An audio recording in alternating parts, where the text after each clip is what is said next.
Hello，請問咧報讀課程有冇啲咩 requirement 㗎？因為呢個教學法係教音樂㗎嘛，咁都會 expect 係大家會有一啲 basic 嘅音樂嘅理論嘅 knowledge 啦。咁譬如係你會識得 solfege 啦，你會識得睇譜啦，係啦。咁同埋就係一啲拍子節奏上面嘅嘢啦。咁即係一啲好 basic 嘅嘢，其實你識其實已經係可以除非你報 primary level 3，因為如果報primary level 3嘅話，你就一定要報完成咗 level 1啦、level 2啦，先可以讀 level 3嘅，咁就唔可以直接讀 level 3嘅。唔同嘅 level 係有啲咩分別㗎？我可唔可以一次過讀晒3個㗎？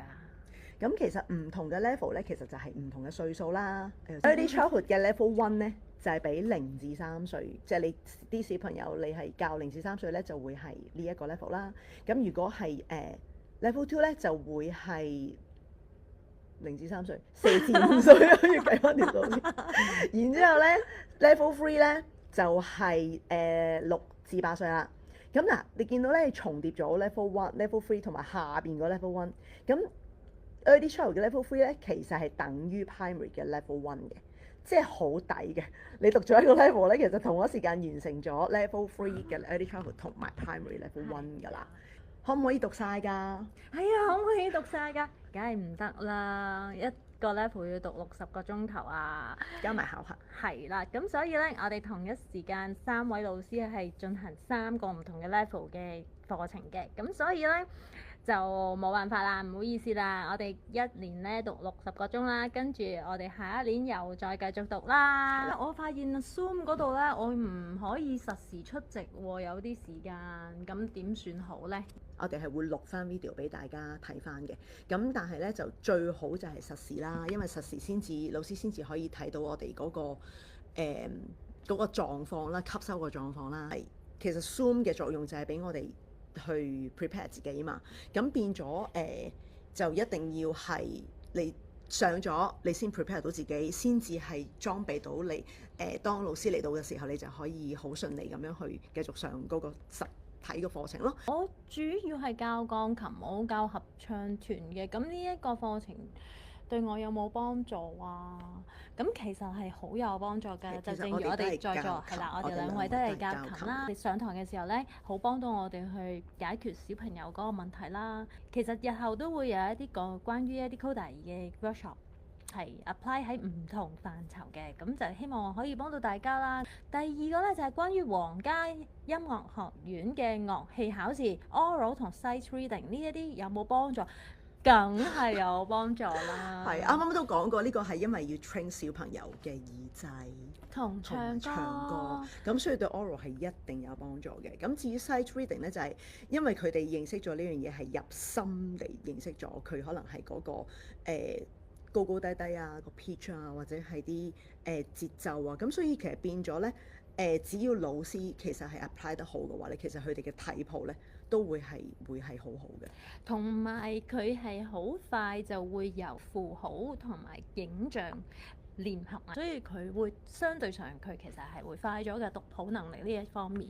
係，同埋佢係變成一個遊戲咁樣同佢哋，所以佢哋係學得好快嘅。其實係。請問有冇年齡限制㗎？咁其實係冇年齡限制嘅。咁我哋相信，即係唔會話18歲未夠唔得，我又唔會嘅。因為可能有一啲讀緊大學、讀緊 music 嘅都會有興趣 Coder 呢個 concept 喎。咁其實都好歡迎佢哋嚟報讀嘅。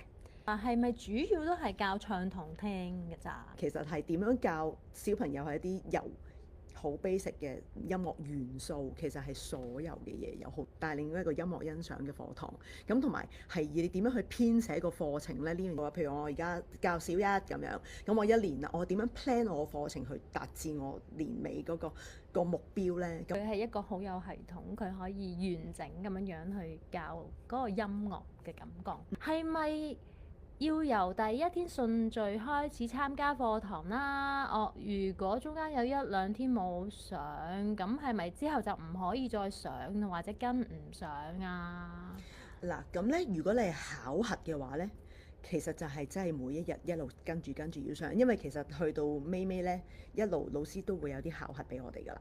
咁所以如果你中間會有啲上唔到嘅話咧，其實就真係考核唔到。咁但係如果你係旁聽嘅，你係想嚟 taste 下呢一個 Coder 嘅教學法嘅，咁其實你係基本上任何一日其實都可以嚟到嘅。請問旁聽生係咩意思啊？嗱，旁聽生咧就係冇考核嘅，亦都唔使交功課嘅。咁但係咧就唔會攞到嗰一張國際認可嘅 certificate 啦。咁你會攞到一張就係 attendance 嘅 certificate。有關旁聽生咧，嗱，唔好以為旁聽生即係有一張凳喺個角落頭度自己坐喺度睇住人哋上堂，唔係。旁聽生咧係大家 join in 一齊去玩嘅遊戲，全部一齊做嘅，只係唔使考核嘅啫。咁佢就話佢之前冇讀過 Coder 而對 Early Childhood Level 3有興趣，可唔可以直接報啊？可以。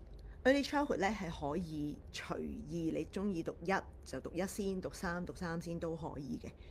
我讀咗之後咧，我會慢慢發現得到，咦，點解有啲學生係硬係有嗰啲問題出現嘅咧？譬如硬係點解數唔到拍子，硬係音高上面爭啲，硬係睇譜上面爭啲，我會發掘到翻呢一啲問題出嚟，然之後用翻嘅 Coder 嘅方法可以演變翻落去到幫到我喺呢一個教學上面，無論咩級數都好，其實你都會幫到佢，因為係我哋自身嘅提升係好多嘅，真係。Coder 裏邊其實係有好多唔同嘅老師啦，大家唔同嘅老師裏邊可能會交流，我哋又遇到啲咩問題啊？原來我哋自己遇到嘅困難唔係淨係自己遇到，原來好多周邊嘅老師都係遇到同樣嘅問題，而大家都想用正面嘅方法去解決佢嘅。OK，好啦，多謝大家，拜拜，拜拜。